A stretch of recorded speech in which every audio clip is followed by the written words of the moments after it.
Well, today we're out at Silver Saddle, the old resort, about 15 miles north of California City, just off of one of the citizens saying that they possibly saw a white van coming from there a couple days prior to the kids being going missing.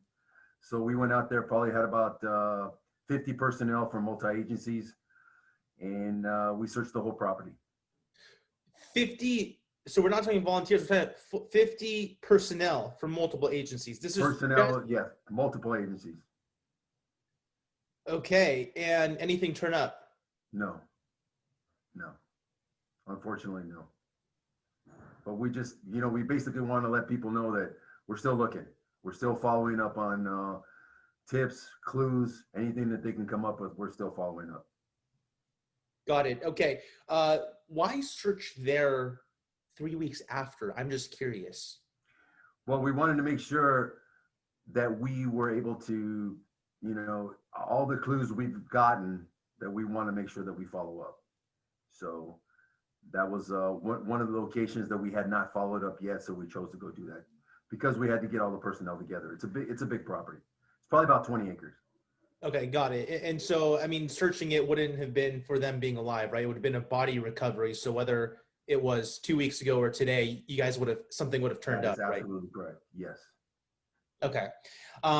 Now, anything else on that front of the search? Was that the last team search of personnel that you could recall of? As of recent, that's been the most recent team search. Yes. Okay. All right. And just a couple things I want to check off the list. Anyone formally named a suspect in the case? Not yet. Any persons of interest that you could release at this time? No. Okay. Any, is there search happening in any other state other than California? Other state? No, I have, not that I know of. Okay. Not that I've been made aware of. Okay. The two boys that were, excuse me, I shouldn't say that. The bodies that were found in Mexico that didn't pan out to be the boys, right? No, was not related at all. Okay, the liaison confirmed with you and all that stuff. That is correct.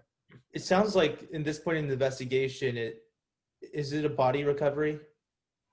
I don't want to say that or even think that because we don't have any information to lead us one way or the other to prove that. As days go by, it does get, suspect. However, just because we can't find them does not mean that they are not alive. It could mean someone has them. I don't know. You were talking. Go ahead. Sorry, go ahead. Sorry. You said somebody has them. You don't know. Sorry, keep going. No, and we don't know. I mean, we're obviously that's best case scenario that they're alive and we find them. But we really hope that they are alive and they're safe and hopefully we will find them soon. Okay, so just on that note,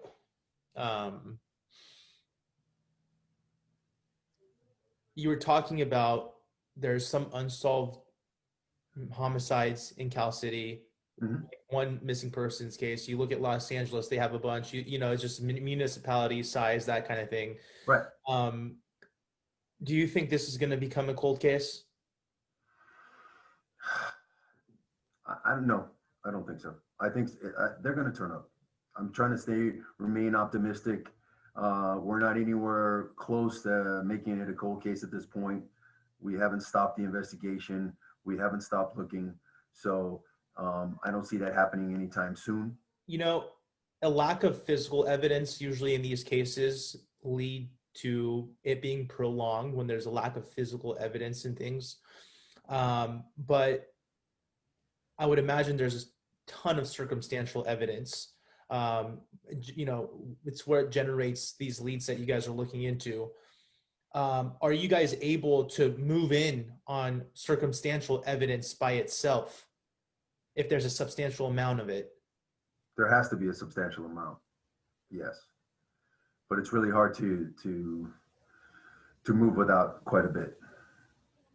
Circumstances, that can mean anything, But if we get enough, obviously, we can make a case out of that. Can I report tonight that there's not a single piece of physical evidence that shows that there's been foul play involved? That would be an accurate statement. I would, to the best of my knowledge, yes. Could we also report that there is some amount of circumstantial evidence pointing to foul play being involved? Of course. Of course. Yes. I would say absolutely. For them to just disappear like that out of a backyard. I don't see a 3 and 4-year-old just disappearing out of a backyard. Could we say that the adoptive parents have at some point been people of interest? We can say that they've been questioned for sure. Again, we start from the inside out. Who saw them last? They saw them last. So we talk to them and we expand out from there. Can we say that the focus of the investigation is on the parents? No, I wouldn't say that's a fair statement. We can't, that would not be a good investigation if you close it down to just 2 people and concentrated on those 2 people. Could we say then they're a part of the focus? Of course, of course. Okay. And it'll obviously be, part of the focus on whether they may have had a role in something. Just a part of the investigation. Obviously, there has to be a question for sure, but do we have anything to prove that? No, we don't have anything to prove that at this point. Okay. And then you're referring to the physical evidence, right? There's no physical evidence to prove that at this point. None. Okay. Not that I know of. There's a neighbor 2 houses down. Their camera shows the West family. Their camera shows on December 19th that the West family left. It also shows that there was only, it allegedly shows that there was only 4 kids returning to the property. Is this misinformation, or are people just going to continue spreading that the kids were gone before then? I have not reviewed that video at all, so I couldn't tell you. And I don't, again, I don't even know the date of that video in question. So I don't know. I know the kids were dropped. Some of them were dropped off in Bakersfield prior to the other 2 going missing. But, again, I have not reviewed that video, so I can't speak to that. Okay, and it doesn't mean another law enforcement agency hasn't reviewed it. It just means that CCPD may have not seen it, right? That is correct. Okay. Okay, I'm trying to think of anything else that I could put there. If BPD viewed that information, since you guys were the lead investigators, if there was something of note, they would have informed you guys though, right? Correct. And BPD didn't inform you guys, hey, look, we saw surveillance footage that showed something alarming. No, they have not shared that with us. So again, that leads me back to, if we are the lead on this, and if I haven't heard about it, I don't know if it actually exists. They've been very forthcoming. They share everything with us, and they have not shared that with me at this point. Okay. Now, the timestamp of this video is also in question. It said 16. It was in military time. You guys received the call for them going missing at like 5:45-ish, right? Correct. On the 21st, which is a Monday. On the 21st, which is a Monday. Okay, so I'm assuming maybe his clock was an hour back, because it showed Travell West searching, according to his time, around 4:30-ish. That will be 16:30 military time. Yeah. From what you guys have found, is that the case? Was he searching for, because he told us he called within minutes of them going missing. Were you guys able to determine that too? Yes, we were able to determine that he believed the children went missing around 5 o'clock, or maybe I don't even want to quote me on that. I don't know, but once we got the call, he said he had been searching for them for 15 or 20 minutes. Called us. We were on scene within 5 minutes or less. Okay, so he told you guys he was searching. Once the call was dispatched, So he called you we guys. were on scene. So he called you guys Go within ahead. 15, he called you guys within 15, 20 minutes of searching, you said. That's what I understand. That's what he said. Okay. Okay. Um, okay. Anything else that can help me dispel any information out there? No, I mean, I don't want to discourage anybody again from giving us information. I just, I would hope it would be accurate information and as much detail, as they can give.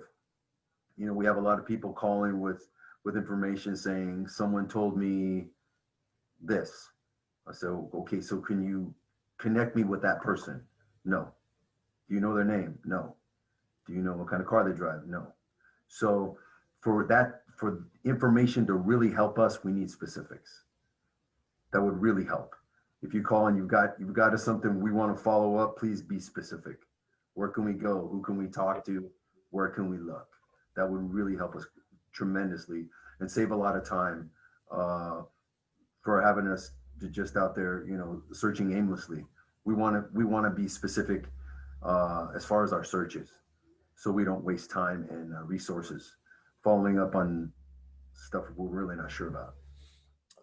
He's talking about going to Tehachapi, having a group there. He's talking about a woman who saw the two boys there in front of the Albertsons on December 24th. He says that he asked staff in the Albertsons to preserve that footage until someone could submit a subpoena to get it.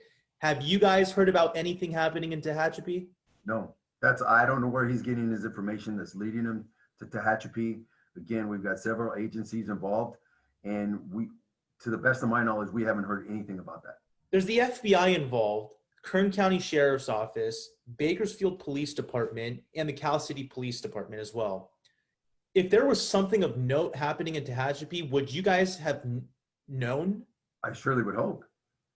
And I have a good relationship with Tehachapi PD. I know their chief very well, and we've actually spoke, and he shared with me that he hasn't heard anything about that.